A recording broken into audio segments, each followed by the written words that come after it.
Willie D Live. What's up, King? What's up, my G? How you living, man? Man, I'm trying to keep up with you, man. You know, I'm chilling. You be moving, man. I'm low key, man. Well, you threw me off. I'm gonna get right into it, man. You threw me off with the rap thing, man. I ain't know you. I know you had them skills like that. I appreciate Bobby shit. Fino is in the building, Yeah, y'all. I'll share. It mean a lot coming from you. Shit. Yeah, so, man. I appreciate you. Yeah. Did you have any fear jumping into the rap arena? You know, knowing that, for people knowing you from football and then you coming into rap, did you think that you had a chip on your shoulder or something like that? Nah. I think art is so subjective. So, I mean, like, my favorite rapper of all time is Tupac. I know some cats growing up, like, man, Pac whack. And it's like, we had those arguments in the barbershop and shit. You know what I'm saying? Like, people's top five versus who good, who bad, who trash, who not. You know what I'm saying? So cats that have been doing it and done it for years and who are highly respected, they got people who think they suck. And so it's like, it's such a subjective arena that it didn't matter to me. I never put a pen to the paper for any kind of notoriety. Like, I'm not doing this. I don't want to get famous. I don't want to. It's none of that shit. I don't even like fame. I rap because it's something that I've always done. I just never put anything out. And before rap, it was just about writing. And so I used to write poetry. That's why I fell in love with the pen first. My favorite writer of all time is a guy by the name of Saul Williams. He's still living. I used to argue with my English tutor in college that he was better than Shakespeare. But I fell in love with his stuff like real early. And I was always a writer. Like 10 years old, I'm writing poetry. And then that naturally progressed into rap. And then, you know, as the homies get computers and Fruity Loops and stuff like that, you know, we mess around and I started to get good at it. And you know, everybody around, so I was like, yo, I bumped this for real, not just because you the homie.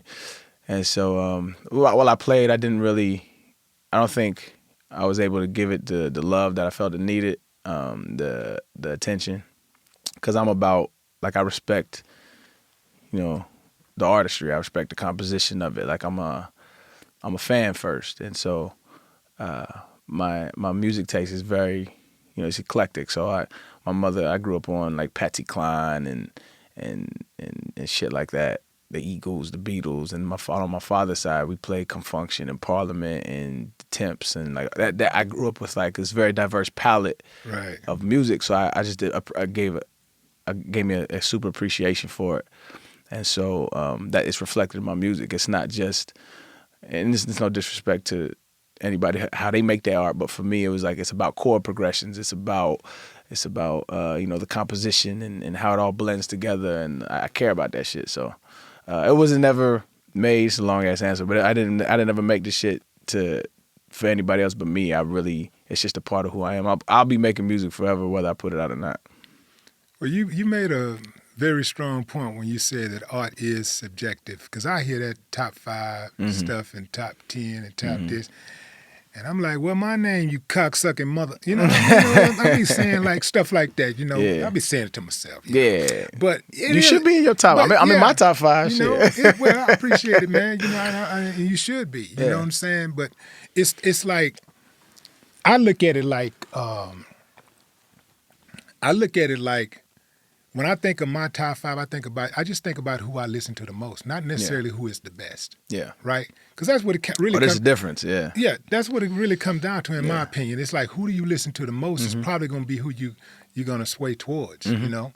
And like you, Pac is one of my favorites, you know? Like, he's one of them dudes that I listen to the most. Yeah. And I remember having this conversation about Pac with my niece's boyfriend. The first day I met him, he rubbed me the wrong way. Yeah. He had his pants hanging down, first of all, off his ass. So I had to pull him to the side and talk to him about that first young and foremost. blood. Yeah, I'm talking to him about that.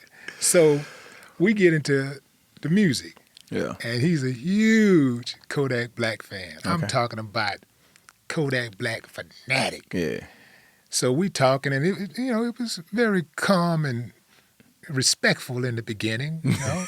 It's like, we talking about Pac, and he's like, So finally, he just cut to the chase. He's like, man, I'm just gonna be real with you.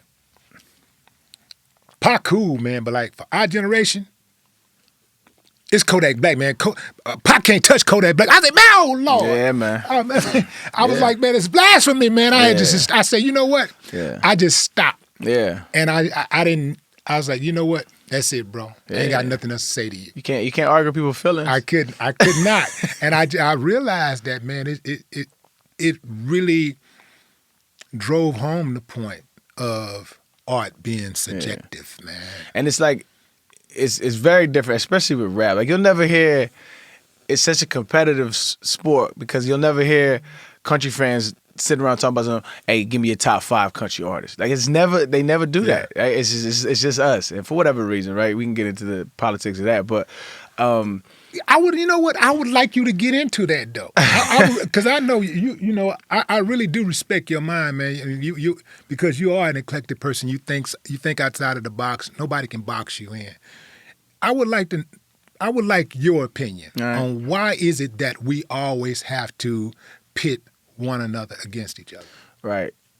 That's a deep topic, but in the context of, let's keep it in hip hop, right? But in the context of like hip hop, and you was around in the era, right, where hip hop was crafted against the system. Right, it was made to buck the system.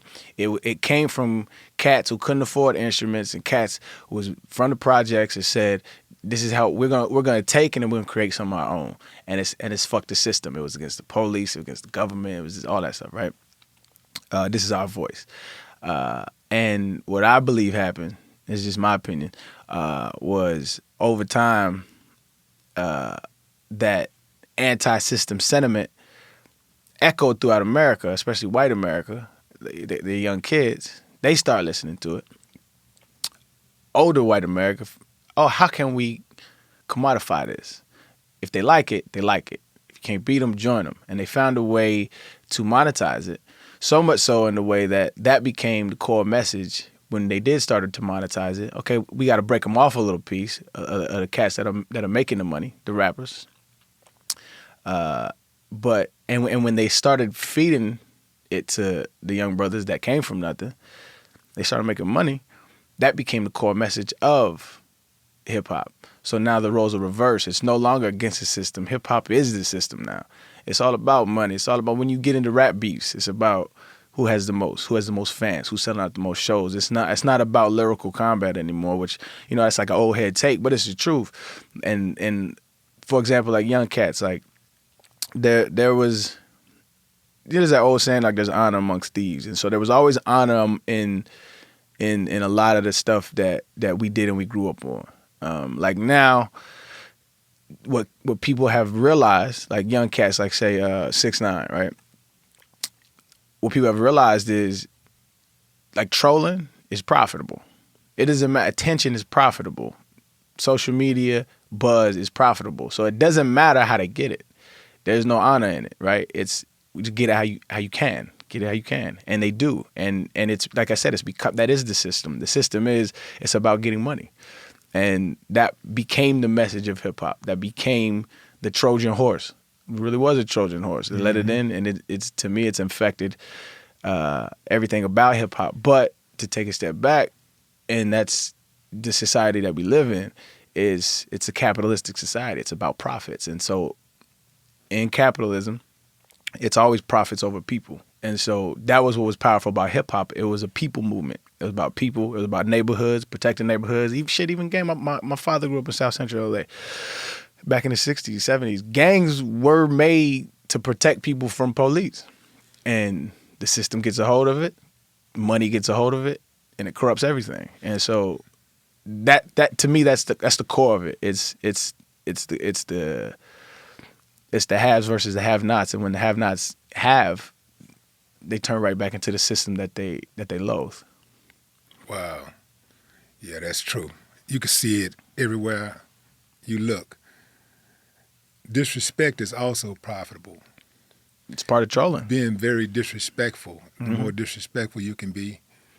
You know, it's just one of the things that's hard for me to understand, why somebody who loved themselves could just be blatantly disrespectful for no reason. Because I'm like, I don't mind conflict. I don't mind contact. Mm-hmm. But I'm more about the honor behind the contact. Right. What are we doing this for? Right. Like, I don't want to be like some statistical dude who just fall off because accidentally bumped into somebody and didn't say excuse me or whatever. Right. You know, some stupid shit, you know, that you see people getting knocked off for all the time, or having a situation where you're smoking on the dead and their loved ones catch up with you and, you know, lie you next to them, that type of thing. Man, let's go back to Albuquerque, New Mexico. Okay. Man, what was it like growing up in the household ran by Carl and Bernadette? What about the government names? What was that like? It was interesting, man. Because originally we grew up in the projects and off Kirtland Air Force Base, and moved around the city so much. Was your pop in the military? No, it was just right off the base. There was a little project place there. It was an interesting place to grow up in. Now that I've been traveled so much as an adult, that it's. I always tell my pops, like, yo, what the fuck? Because like he went to the University of New Mexico. He's from LA, and he went out there for college ball, and he ended up just staying out there. And like when I go back, like I went to a small town college as well, in Knoxville, Tennessee.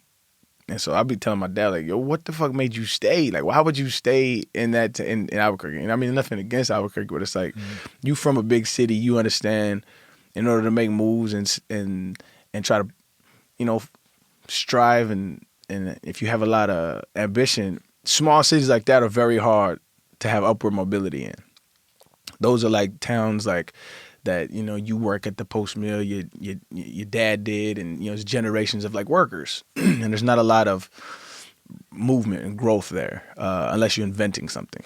And I don't know, I was just like, why did you stay there? Because growing up there was a really weird experience because there wasn't a lot to do. And so when you're kids and there's not a lot to do, you find trouble, especially in poor areas. And that's where we was from. And it was unique in Albuquerque because it was the center of a drug trade, because I-25 and I-40 ran directly across. So there was a lot of drug trafficking that went on there. And so our neighborhoods were filled with drugs. But I grew up with it, so I thought that's what it always was.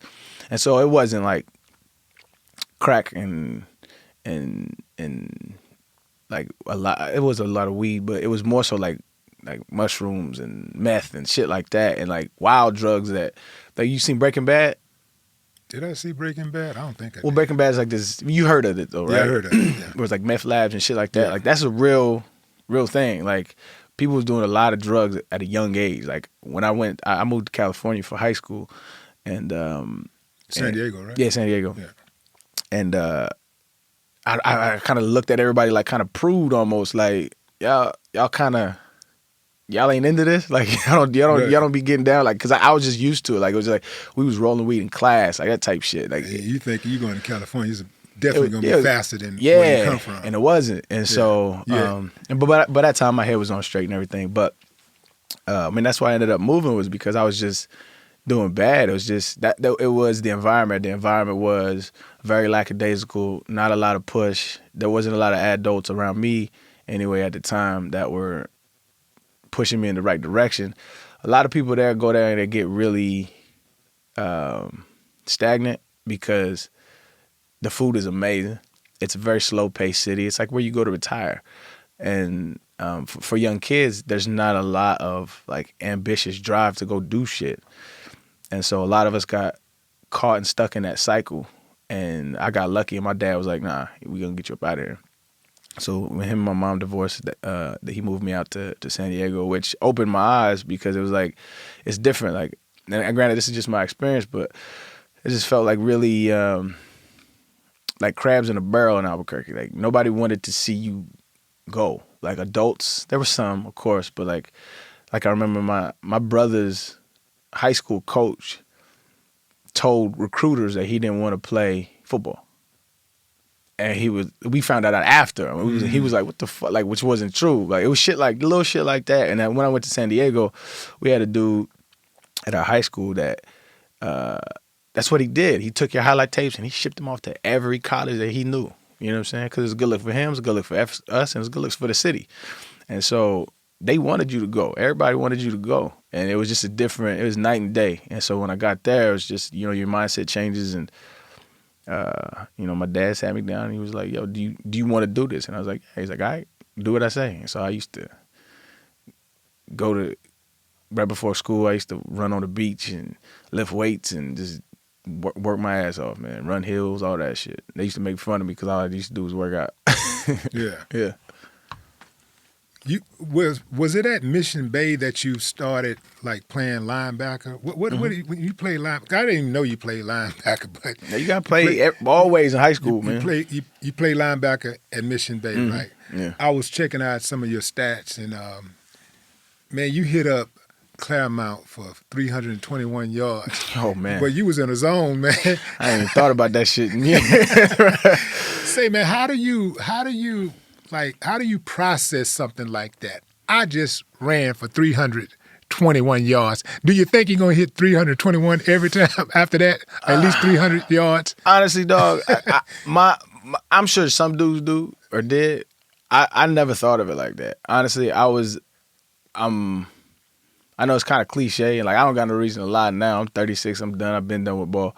But I just didn't give a fuck like that. Like, you care to the extent of like trying to help your team win and stuff, but my goal was to be the best player that I could possibly be so I can get myself out of my circumstances.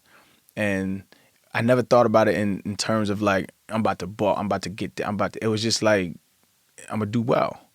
And the stats would always take care of themselves. I was really just like a humble, like, team player. Yeah, it didn't really matter to me like that. Like I wasn't trying to get in the papers. I wasn't trying to like get on the, like, none of that shit mattered to me. Like, well, how do you get to that level and it doesn't matter? Because I read somewhere where when you were like 7 years old or something, you said you wanted to be, you was going to be a professional football player. You was going to make it to the NFL. You know, you can't make it to the NFL and not be famous. Yeah, but I don't think as a kid you understand what that even means. You know what I'm saying? Like, you have like your heroes and shit, and they're famous to you, but like you don't even know what fame. You can't even conceptualize it because all you know is your little neighborhood, right? And I think as a kid, my goal wasn't to be famous. My goal was to get money, right? And subsequently it comes with it, but I think. As a young kid, you don't understand the consequences of your dreams, and that was maybe not a consequence, but a byproduct. As a byproduct of your dream is people know who you are, and so. But it was never my goal. My goal wasn't I want people to know who I am. I guess that is the difference between like a younger generation. I'm sure there were cats when we was growing up. That wanted people to know who they were, but it was more so I wanted to ball. I wanted to get this. There was a objective goal rather than to people know who you are. Like now, like there's like YouTube channels and shit like that. People just want to be known, right? They want to be famous. Like that was never my goal. I think fame is stupid. It's pointless, and it puts people on pedestals, and it can be lucrative. You can get money from it, but it was just never one of my goals. My goal was to make sure I bought my mama a house, make sure she didn't have to work no more, make sure I didn't have to worry about money no more. Like that was my goal, like tangible shit that could, bring me peace.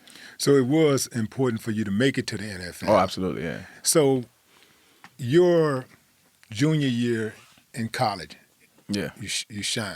Mm-hmm. Get to your senior year, mm-hmm. I think you did like over 1,000 yards in your junior year, and your senior year you did almost half of that. Yeah. How, and this is my moment. I'm senior, right. You're looking, what's going through your head? Well, it was a lot going through my head, and it was a lot going on at the time. So my junior year, I was all SEC. I should have left. Stupid decision, but I got talked into coming back my senior year. And I've told this story many times. Is that for the degree? No, I didn't give a shit about that either. Because when you come out, I don't know how they do it now, but back then it was there's something called the what was it? Fuck, I don't remember what it's called. But you basically submit your film, NFL Advisory Committee, and so you submit like your 5 best games or whatever, and they have like scouts watch it, and then they send you back a grade of where they think you'll be drafted. So my junior year, I did that. Me and a buddy did it. Gerard Mayo, he was a linebacker for the Patriots. We both did it, and we both got second round grades. And he was like, "Shit, that's enough for me. I'm out." And I was like, for some reason, I was like, "I'm a first round." It was like an ego thing. I'm a first rounder. Like, he ended up going number 10. We both got the same grades. I'm not saying I would have gone number 10, but he ended up going to number 10, and I ended up staying. And so I got sold a bill of goods like from the staff at the time that were like, "We're gonna create a Heisman campaign. We're gonna do this. We're gonna do that. We're gonna feed you the ball, like guaranteed first round." And just being young, naive, and not really knowing anybody had been through the process, like I bought it, and so I ended up staying. But they hired a new offensive coordinator, and he like changed everything around, and me and him ended up butting heads. He was butting heads with the offensive line. It was just a shit show, and they ended up sitting me, and so I didn't even play my senior year like that. Like I remember we played Georgia, which is like one of our rivals. I had like 3 carries. Like it was just one of them kind of vibes, and so that sunk. And then because of my, relationship with that coaching staff during the draft process, they ended up like cutting my throat, saying he's not a team player, which is never the case. They say I'm uncoachable, hard to work with, shit like that. Which is, like I said, none of my NFL coaches. That's a death sentence for an athlete. Yeah, and so uncoachable. And so they did, and so they did that, and so I ended up not getting drafted, but it ended up working out well. So I can't be too mad at it. So how did you end up with the Houston Texans? So after I went undrafted, there was like 3 or 4 teams that reached out and said, "We want you to come to our training camp." Houston was one of them. The other one was, I think, New York, the Jets, New Orleans. How did you get on their radar? Were you out there training somewhere? No, I mean, I think they just watch film, and when you're in the market for certain positions. Did you send them anything, or they just called No. When you go through the draft process, they look at everybody who didn't get drafted and something that they may have missed. Either missed or, I mean, because undrafted guys make the roster all the time. It's not totally this. It's very rare, but it's not totally unheard of. And sometimes they just want to fill what they call camp bodies, because they have to have like 90 guys for training camp, and you don't want to have the guy you're paying $60 million a year take all those reps. Right. And so they need camp bodies, and so they need people to run the offense, do the practice, stuff like that. And so, or they be like, okay, I want to keep my eye on this guy. I don't know if he's going to be good enough, if he can play at this level, but we'll see. And so you never know which one of those guys you are. And so for me, it was Kubiak was kind of known for taking like lowly running backs and making them, or giving them opportunities, I should say, because I hate that argument that I was a system running back. But he's known for taking low drafted or whatever running backs and giving them some prominence because of their system. And so for me, I was like, I just looked at the roster. I looked at rosters at the time. It was between New Orleans and Houston. I was in conversations with both of them.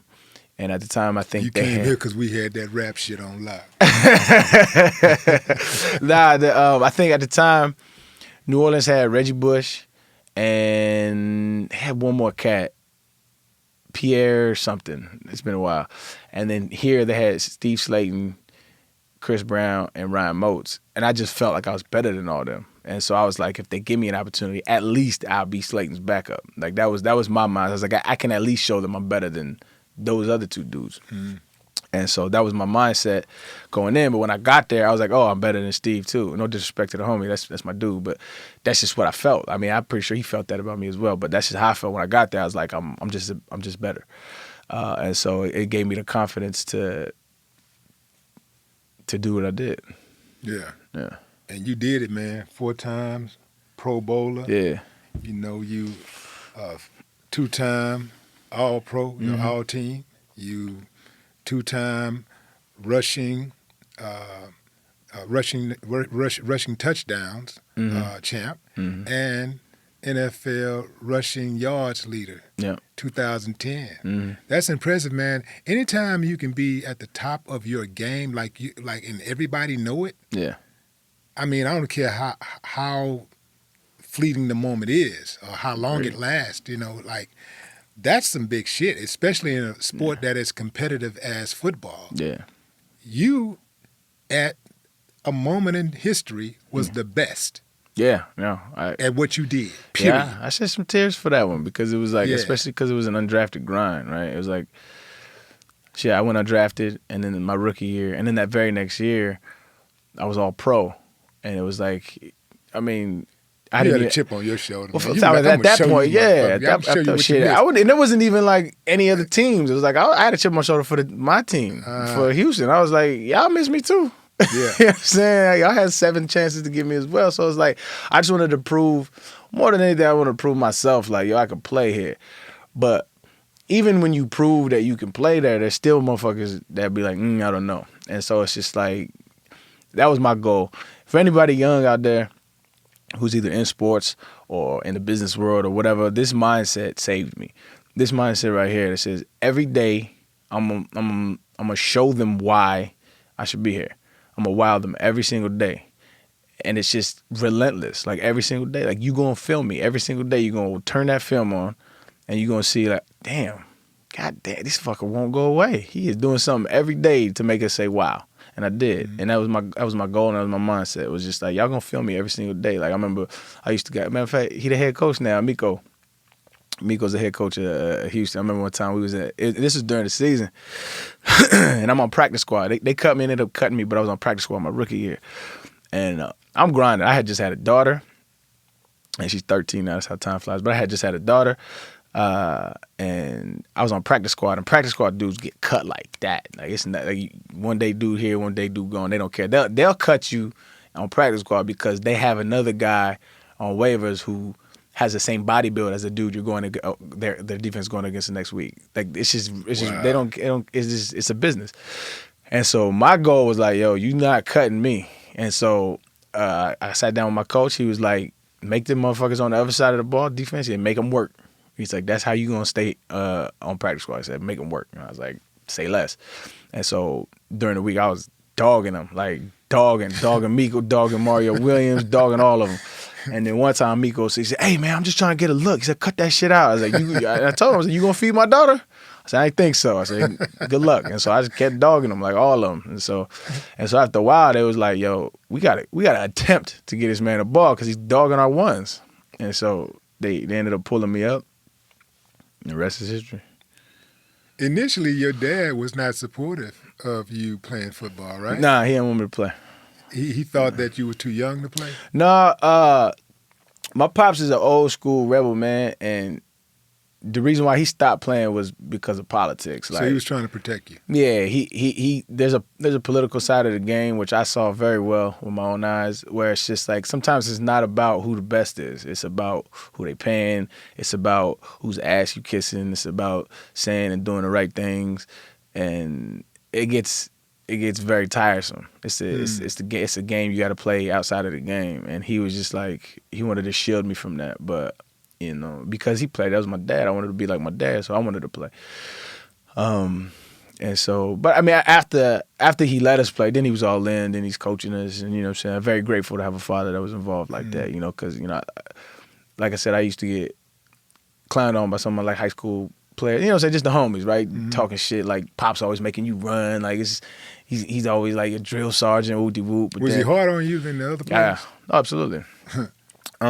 But like I said, some of my partners who was like clowning and shit, like later on, like, yeah, it was just jokes. I didn't take no seriously. But they came and was like, hey man, I always thought it was dope that your dad was there, man. He's like, I wish I had somebody like that to push me. And it's a very, very real thing. You know what I mean? Which I never take for granted. And I'm great. He wasn't a perfect man, but I appreciated him for being there.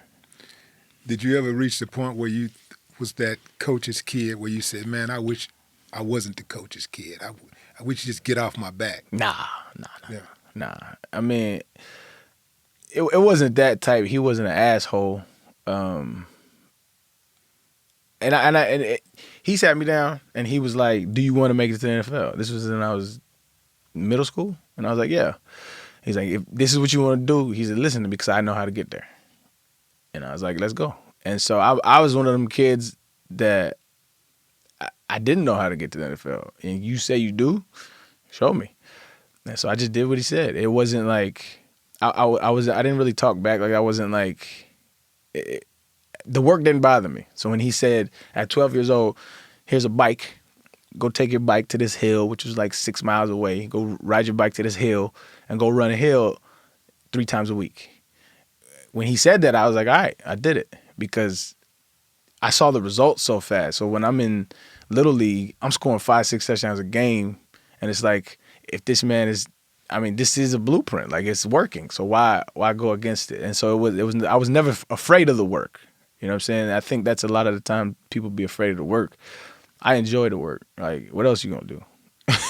What was it like once you were drafted? Not drafted, but once you got signed to the Houston Texans and it was game on. Right. You came in and you actually performed, and now it's clear. Arian Foster is a star. Mm-hmm. How does your family react to this? And specifically, I want to know how your siblings responded. That's an interesting dynamic, honestly, because I'm the baby of the family, right? So I'm the youngest. And it's 4 other. Three. Two. I'm sorry. So 3 of us total. Okay. They all love me. They proud of me, right? I think just like anybody else, they get too involved with the criticism, which is hard because you go from like not many people knowing who you are to like you getting criticized by Stephen A. Smith or Skip Bayless and shit like that. And like they take it like, man, fuck these niggas. Who the fuck? Like, you know what I'm saying? They take it real personal, and like over time you start to realize. I like them already. If they were saying fuck Skip Bayless and Stephen A., I already like them. Yeah. Because it's natural. It's like like this is my baby brother or this is my son. And here they are talking shit, but they don't know him, right? You know what I'm saying? And plus I was kind of outspoken, right? So I was like, I had went vegan for a stint. I'm an atheist, like shit. Like I say what I feel, I say what I want. I knelt for the anthem, shit like that. And so all this criticism over the years, like it eats at you because they can't really, they buy ink by the barrel. They can write all they want to, but like you can't really defend, your baby bro or your son. But they was always very supportive from that aspect. I think any family dynamic is always going to be interesting. I think I don't think it gets talked about enough, actually, how in poverty, as athletes, you go from in poverty to a millionaire. Like it's stated, but like the family dynamics don't really get talked about that much. So when baby bro is the breadwinner, the emotional toll that can take on the ego of a family, right? Of a father, whereas a father is a provider and now your son is providing, right? I think, and in some homes it's not the case, right? But when you come from the circumstances we came from, that is the case. And a lot of these athletes, that is the case as well. Shit, it was like that in college. I know cats who got their Pell Grant, you know what I'm saying, which is a loan in college. If your parents make under a certain amount of money, you get $2,000 a semester. Like I know a lot of cats that got the Pell Grant and sent that shit home, right? Which isn't a lot of money, but to us it was back then, and to parents getting groceries or whatever, that shit can make the difference. And so that family dynamic of having a breadwinner in a family when you come from poverty is it's so intricate, the dynamics that are involved, the big brother versus little brother and sister and mother and father and all those dynamics and the expectations, the obligations, all those things weigh heavy on you. And if you don't explore the emotions of that, it'll eat you up. It'll absolutely eat you up because like Big said, there's more money, more problems. It's true. Mm-hmm. It's true. It comes with a lot of set of variables that you can't account for unless you experience it. The things you have to watch out for unless you experience it, you'll never really understand. And it's not to say that it's good or bad. It just is. And it's something that if you do encounter it, you have to account for it. And you have to navigate it. And you have to be honest and fair to yourself. When was the first time that you realized that this fame thing is just a little too overwhelming for me? I really hate it. And it made you really want to just become a recluse? I figured it out pretty early, man, that it was stupid. It's a different level of fame, also. Like, you know, when you're a star athlete, you're famous. You're hometown, local famous. Yeah. And you know everybody kiss your butt or whatever. Yeah. But when you get to the NFL, that's a type of fame that you can't even imagine. Yeah. And like I said, there's levels to that as well. Like basketball famous is different than football famous, for the most part. I mean, there's some football players that transcend that. And why is that? I believe it's because we wear masks. There you go. Yeah. Okay. Right. And there's so much more players on the football team, so you end up rooting for the team more so than the player. And there are some players that transcend that. You know, I was one of those players that was a little more recognizable, and I think fantasy football had a lot to do with that, the fame aspect of it. Like quarterbacks can transcend that a lot because they the faces of the franchise. But for me personally, I think I realized when a lot of my personal decisions started to get critiqued in the media in a way that they weren't really necessarily interested in my mind. They were just interested in the placeholder that is running back X for X team. And so once that, I was like, oh, these motherfuckers really don't care. Once you realize people don't give a fuck, it's twofold. It hurts, right? Just being an honest man, that you're just somebody's puppet. You're entertainment for people, right? You're a lick. Yeah, 100%. That's an odd feeling, right? Because you found so much more, and then, but it's also liberating. You say, you know what? Like I had went through like a local situation here where I had got this woman pregnant, and she had, I don't even know I'm allowed to talk about. I don't give a fuck. She had went all over the local news and did the most and was lying. But anyway, that was probably my breaking point when I was like, yo, fuck this shit. And you really realize, like, yo, people ain't going to bed saying, man, that nigga Arian, man. People ain't waking up saying, man, I wonder what Arian. Nobody gives a fuck. Like, if you cross their little ticker and you're the type of conversation, they might have an opinion on you. Highly doubt that they'll give a fuck enough to research an honest, truthful opinion about you. And once you realize that you're just the flavor of the week or the flavor of the day, then it becomes a lot easier to rest, like, in knowing that it's not that crucial, like it's not that serious, and it's not just advice for myself, but like if you're just in your little social circles, you know what I'm saying, like the gossip in your town or whatever, like nobody gives a fuck, bro. Everybody wakes up and worry about the shit they got to worry about. You might be on somebody's tongue for a day or so. Nobody cares. Nobody waking up in the morning saying, I'm going to fuck you over. Like, nobody cares like that, dog. And that's how I avoided a lot of conflict afterwards and found a lot of peace, realizing nobody really gives a fuck. I promise you. Nobody cares, man. They might comment on your post or whatever. Nobody gives a fuck, though. Let it slide. Nobody cares. Yeah, you got it. You got it figured out, bro. Your intellect, bro. Where did you get that from? Was that inherited, or is that something that you learned? Well, I appreciate it. I don't I don't know how to categorize how I think. I think I have this insatiable quest of curiosity. I'm always going to be curious. And I think when you get trapped in your era, when you get trapped in your bubble, I think it's just a waste of talent. It's a waste of opportunity, because billions upon billions upon billions of people have been born before you, and billions upon billions of people are going to be born after you. And the best of us have left traces of some of their thoughts, how they see the world, how they view the world, how to navigate certain situations, and they left it in books, they left it in poems, they left it in movies, and left it in all these things.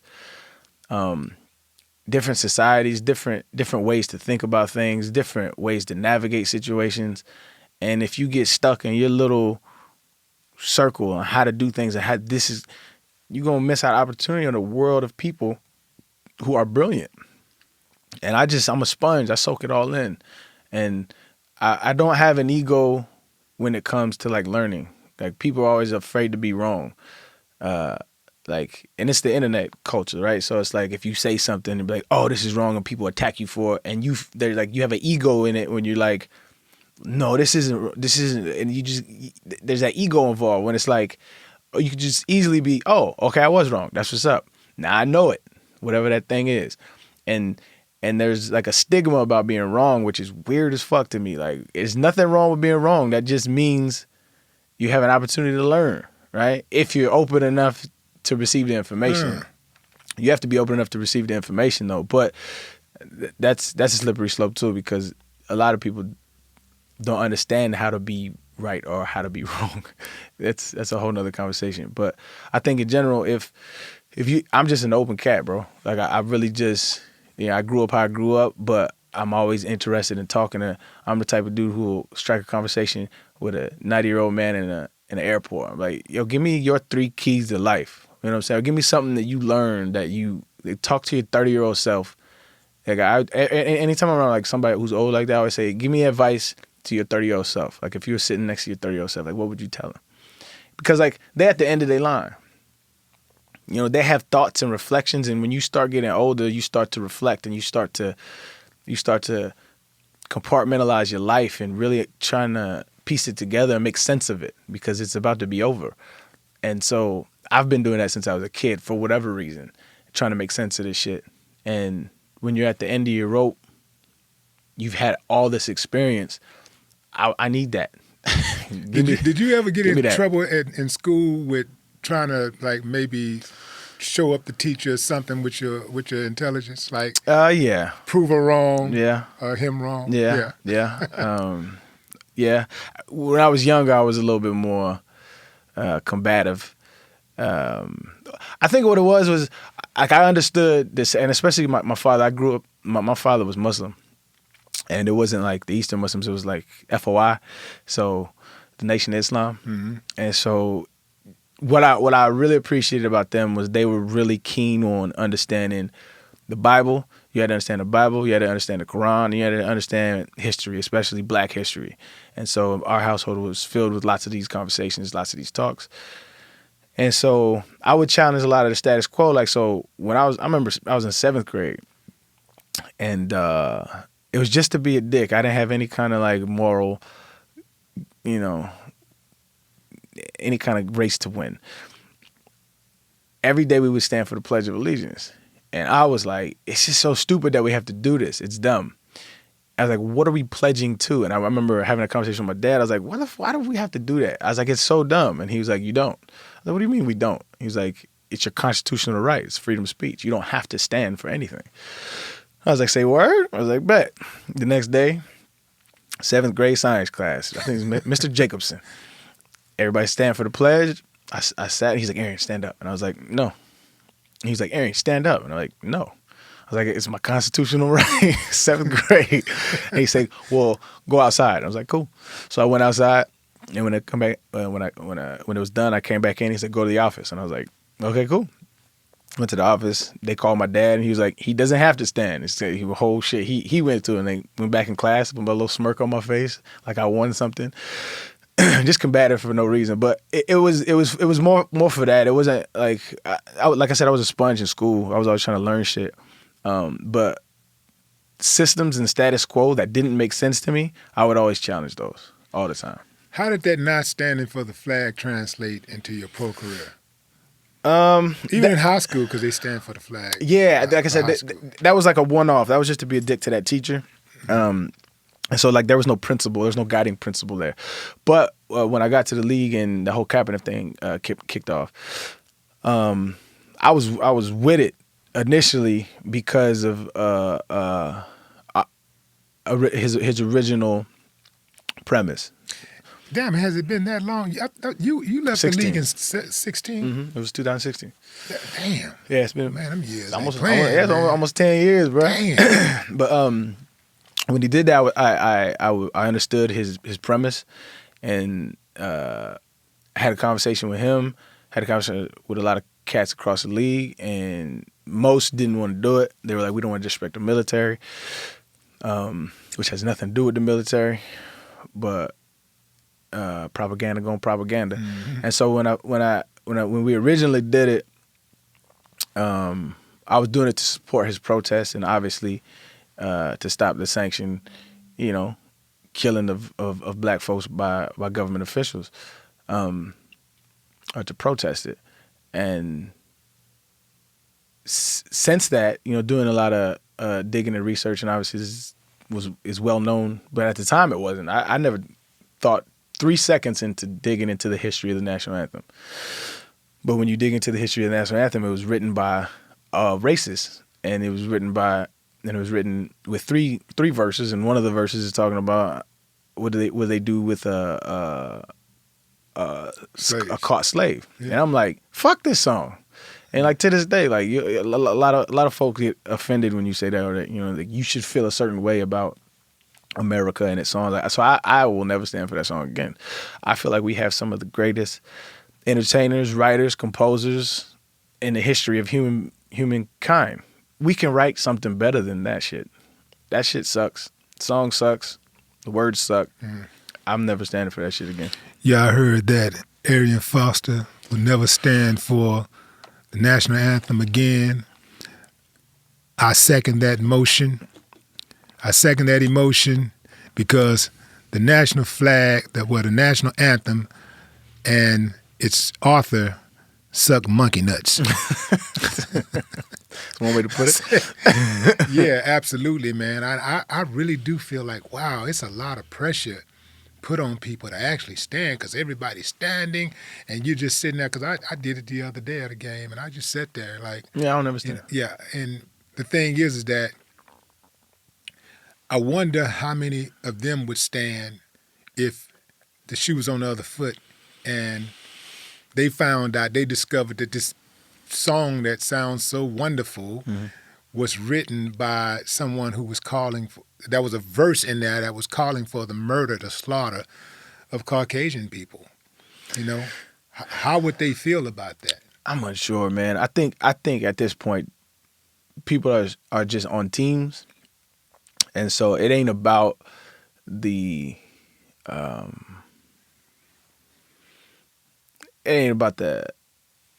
efficacy of anything. It's like that's their team. They're gonna bang for their team. And so I don't bang for any team. I try to bang for what my moral compass is and what I deem the truth to be.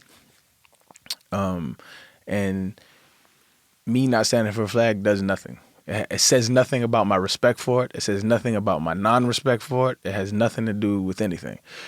And so it's something that's, I think it's trivial. We fly flags anyway. Like, you know what I'm saying? Like, I don't know.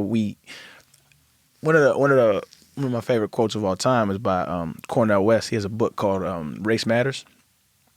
And in it, he wrote it in like 1992, I think it was. And he's probably one of the more brilliant people I think that are living right now. Yeah, shouts out to Cornel West. Yeah, he's fire.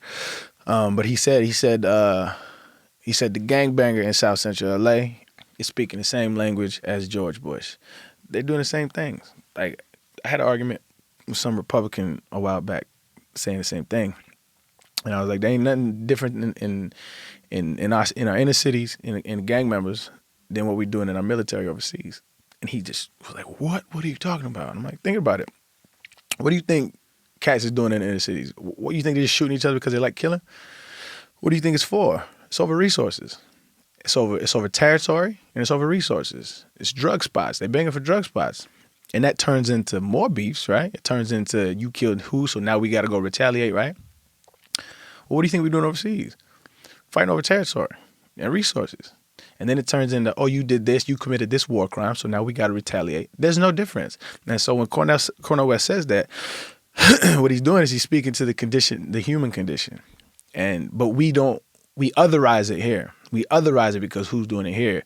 We justify it because it's for protection out there. But they doing and speaking the exact same things. We just don't view it the same way, but it's exactly the same.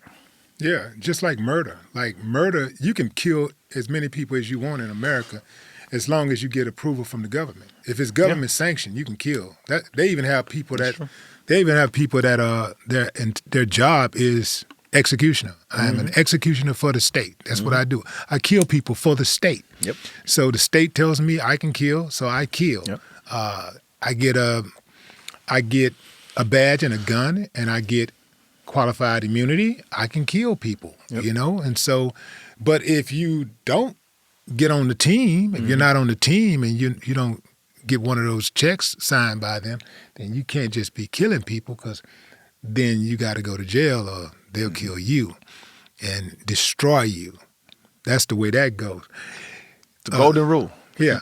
He with the gold makes the rule. A few years ago, me and you had a conversation about same-sex relationships.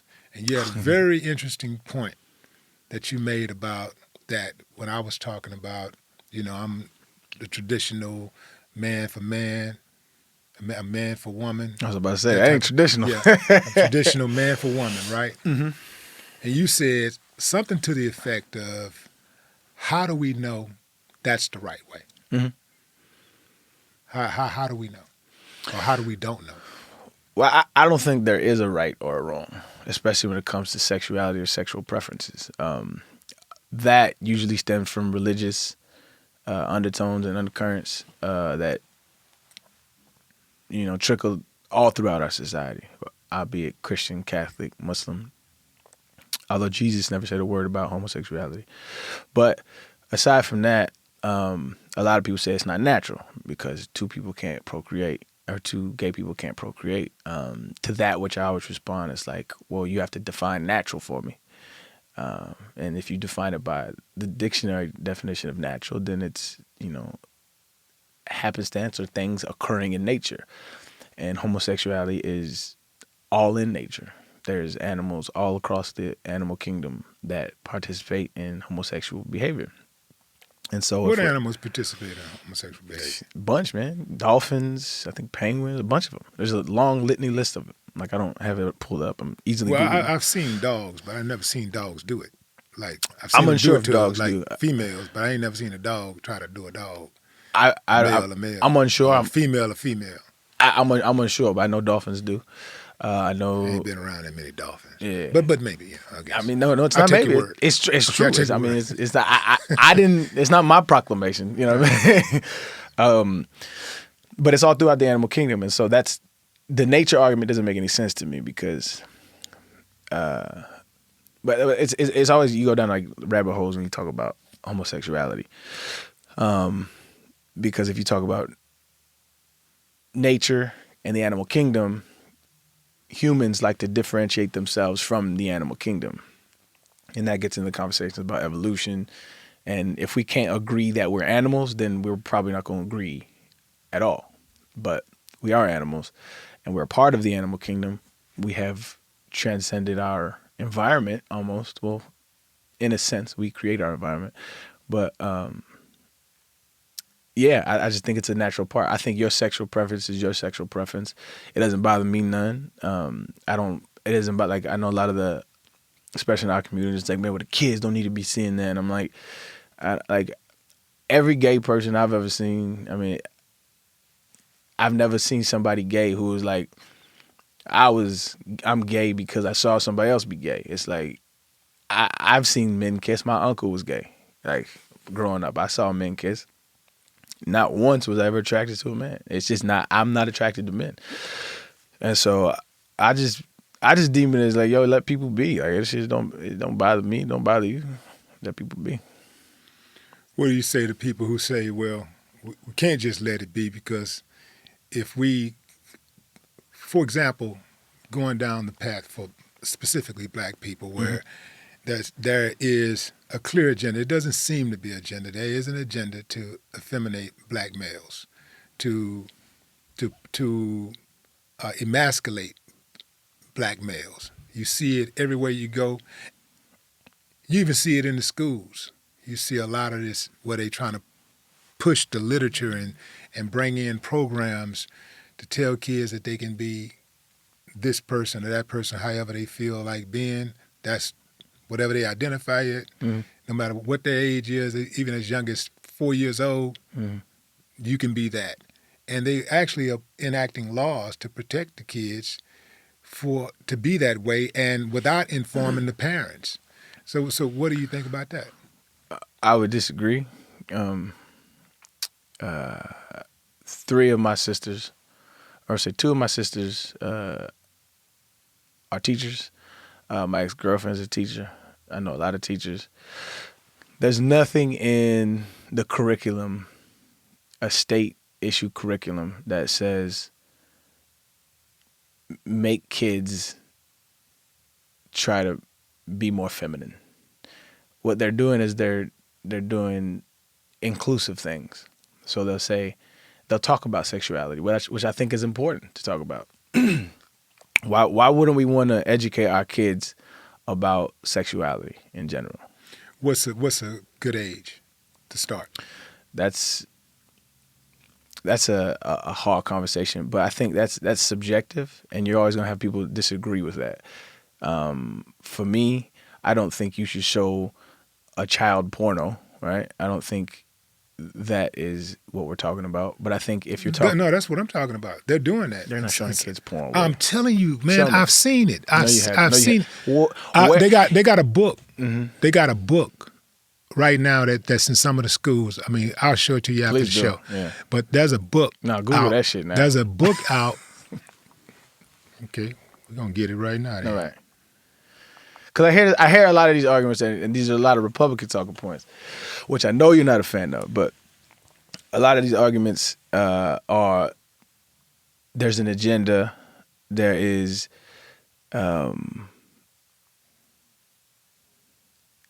this concerted effort to make kids gay. And I just disagree wholeheartedly with the premise. I think what's going on is they're including other lifestyles, and that makes people uncomfortable. Sex education for 8 to 12-year-old kids, book for good parents. Mm-hmm. Let's see where that is. Where is that at? I'm gonna find this school. 6.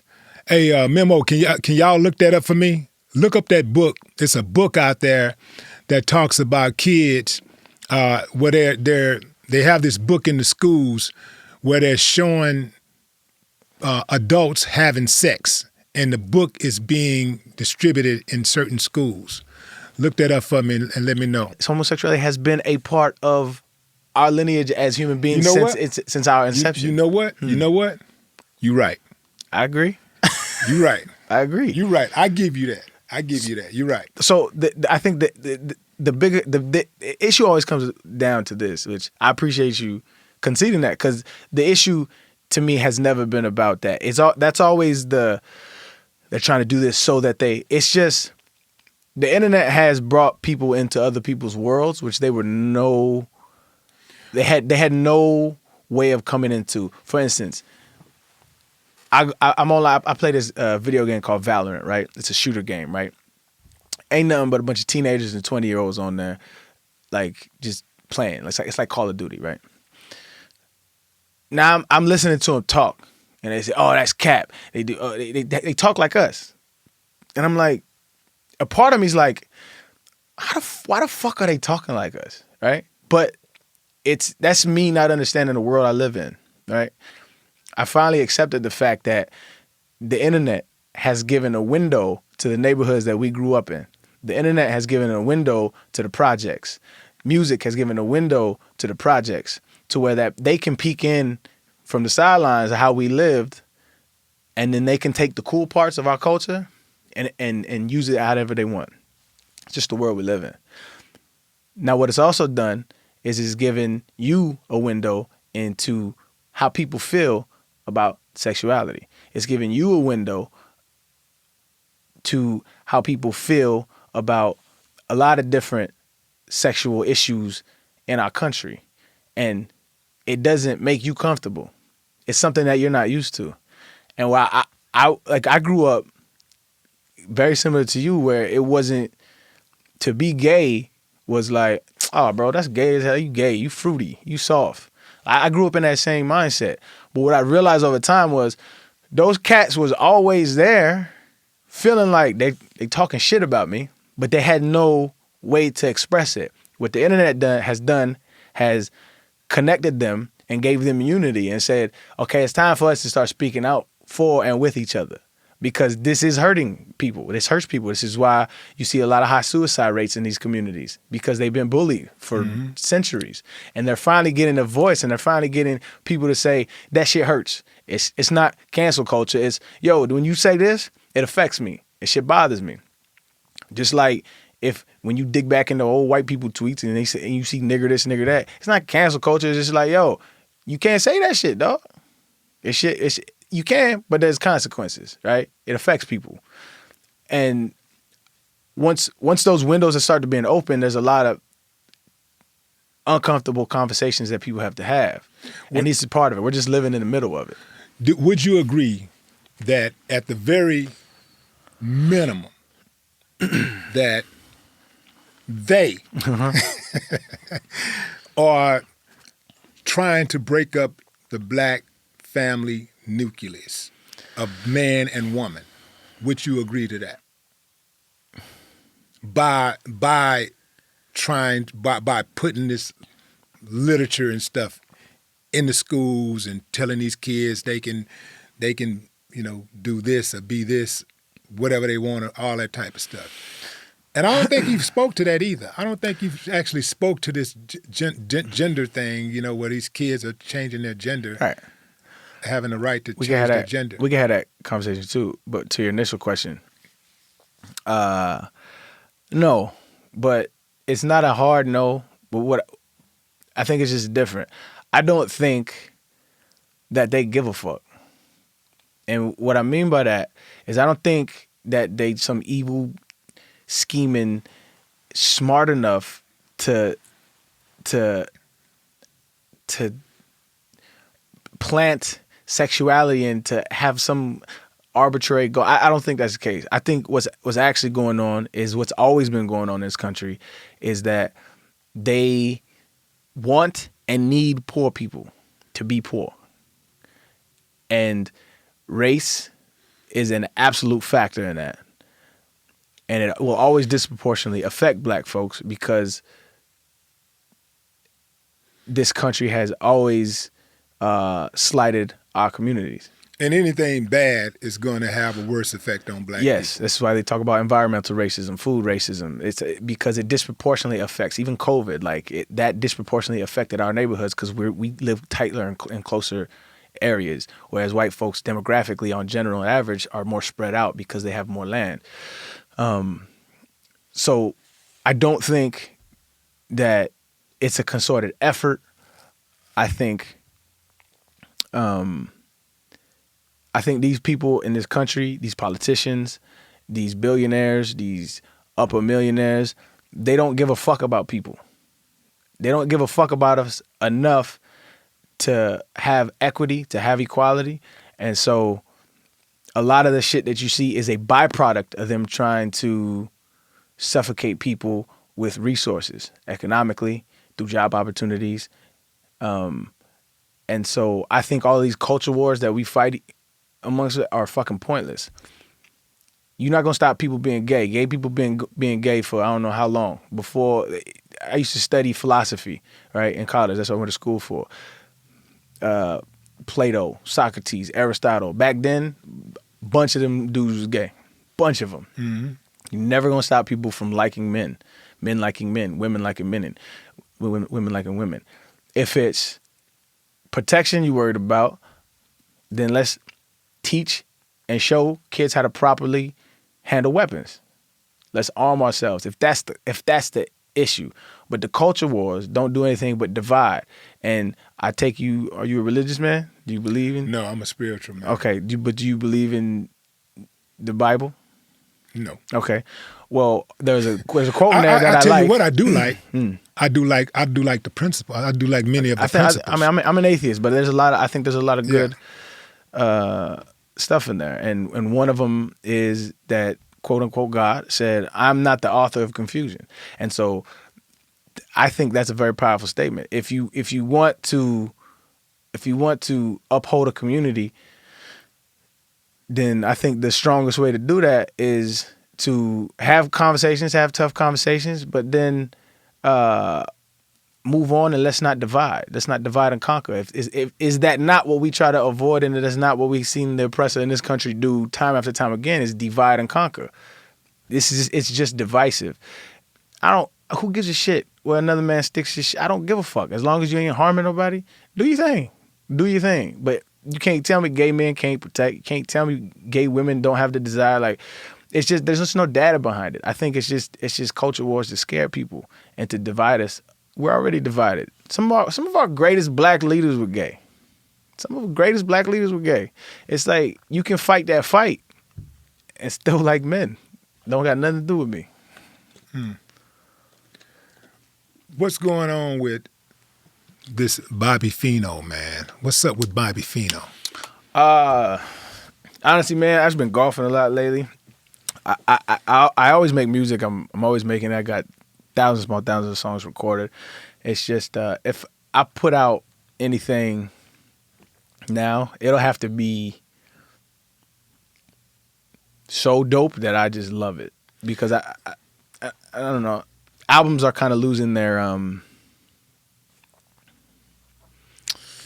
fervor. Music isn't about albums anymore. It's about algorithms, and it's about cultivating an algorithm to get on playlists, to get traction. And that's just not what I feel like art is supposed to. Art should be separate from the capitalistic nature. I think it's just gonna drown it and water it down. So if I release anything, it's gonna be something that's really dopely put together, that is like a project that, I don't know, I could be proud of. How did you even come up with the name Bobby Fino? What is it? Is that I know it means something. It really doesn't, man. Honestly. It don't mean? Nah, I took by, because I don't Come like on, my man. you're a thinker, man. You're supposed to be able to. But I just don't like my name. You should have told me something. You should have just said something. I just don't like my name. Arian is such a whack name, and Foster is a whack name. I never liked it. My mother and father, I tell them that shit all the time.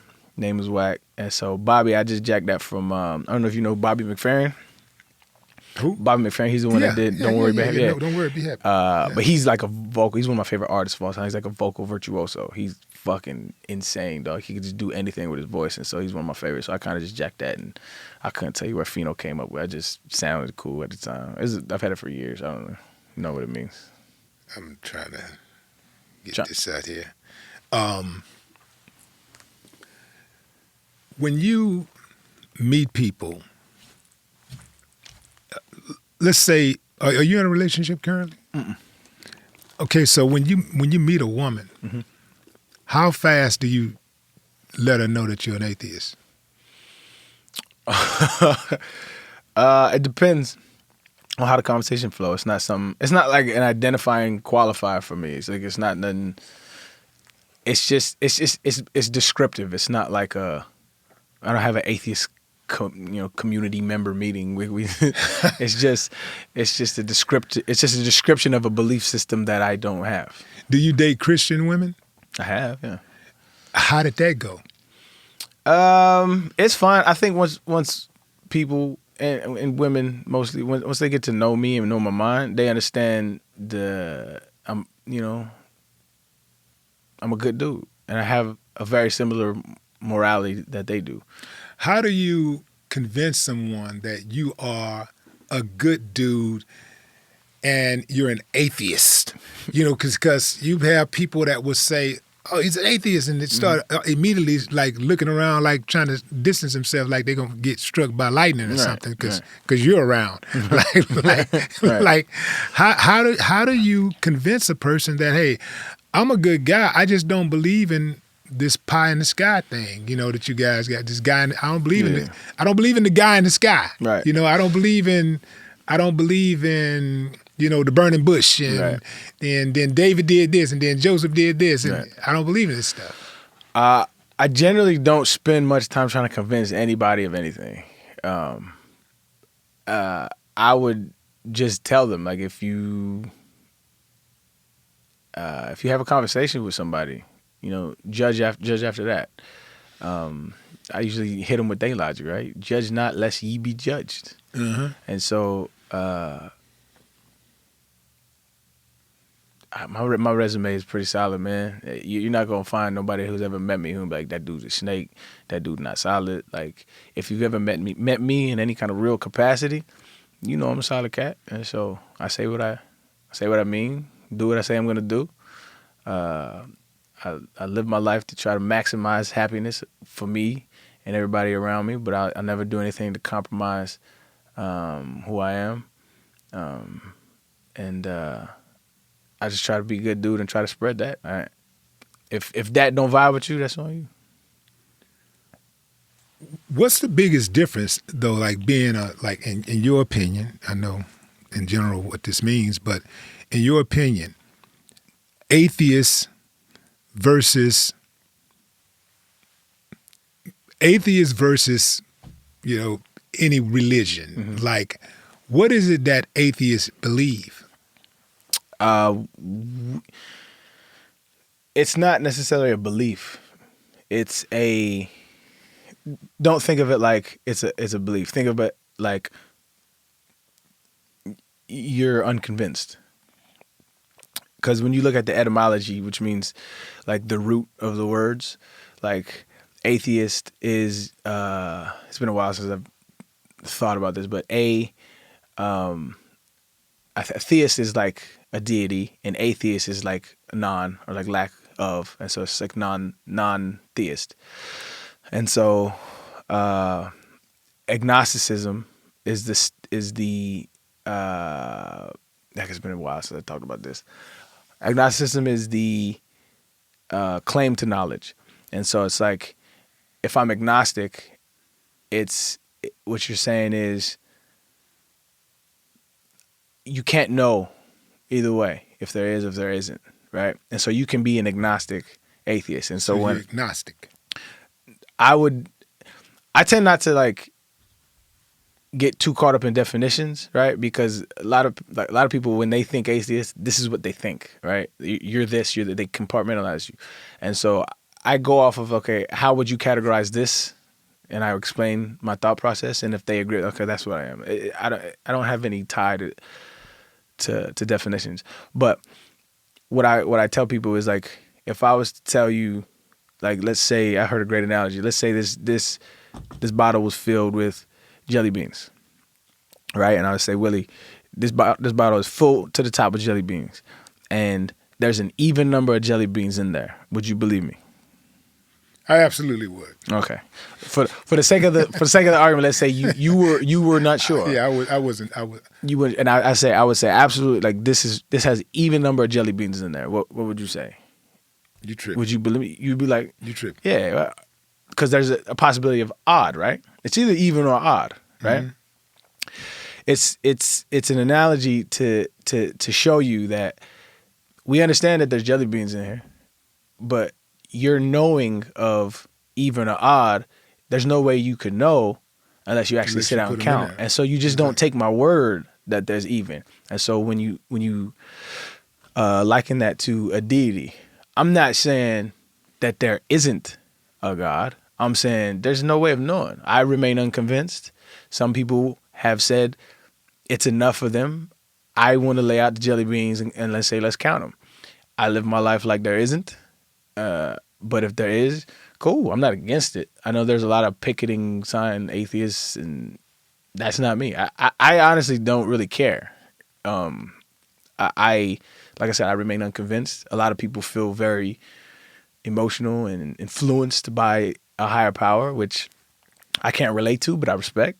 And so that's just not my experience. And so I just remain unconvinced. You ever lost a game and the team players be like, one of your teammates be like, Yeah, we lost because we got Lucifer over here. Nah. They'll try to blame the loss on you. Nah. That'd have been funny as shit, though. That'd have been funny as shit. Well, man, I appreciate you coming on the show, man. You know, we can go all day, man, but man, it's been wonderful to sit down with you, man, and chop it up. Always. Ladies and gentlemen, Arian Foster, you dig what I'm saying? Much love. Bobby Fino, hey, man, so you said that right now there's no plans to put out a new album? I'm working on stuff, but I don't know if I'm going to curate it in a way that I'll like it enough to put it out. Are you still doing Twitch? Not really, no. You don't jump on it? Nah. Yeah. I got a podcast with Barstool Sports. It's pretty cool. It's more tailored to like it's like me and it's a bunch of white folks. It was originally supposed to be me and this dude named PFT, but he invited a bunch of other people on, and sometimes it gets kind of like, you know, white humor is different, man. White humor is like a lot of like I don't know, like bro-y like frat jokes and shit like that, like which I be calling them out on. But it's like it's a different vibe where I think sometimes it's really dope because we explore like different conspiracy theories and we'll break them down and we'll talk about like the facts of it or whatever the case may be. So it gets pretty dope. That's dope. And obviously they can just wherever they get their podcast at, they can It's called Macrodosing. It's called Macrodosing. Macrodosing. Yeah, you just type in my name with Macrodosing, it'll pop up if you're interested. Man, I want to ask you about that namaste bow you used to do after you scored a touchdown. Mm-hmm. How'd you come up with that? I remember I scored like 3 touchdowns my rookie year, and I don't remember why, but I was sitting with my brother, and we was like, "Yo, you need like a signature touchdown," like because I grew up on like LT, Danny Thompson. He used to have that little thing. He used to flip the ball. And I was like, I need this like a signature, something signature. And so at the time, I was never really like flamboyant as far as like dancing, and that was never my style. And so I just wanted something that was kind of like humble and like showed my my gratitude towards it all, because coming from where I came from, and being undrafted and all that shit, it was just all like I appreciated it all, and so I found a gesture that kind of encapsulates that feeling. And I was taking yoga at the time, and they say that at the end of every yoga session. And it just means delight in me honors delight in you, or the God in me honors the God in you. And it's kind of like my, appreciation to the game, appreciation to everything that has made this whole thing happen. And so it's just like a grateful gesture that, in the midst of one of the most ego-driven sports, at the end, it's me saying I appreciate it. Yeah. We appreciate you, man. Much love. Adrian Foster, fam. Yep. No more talk.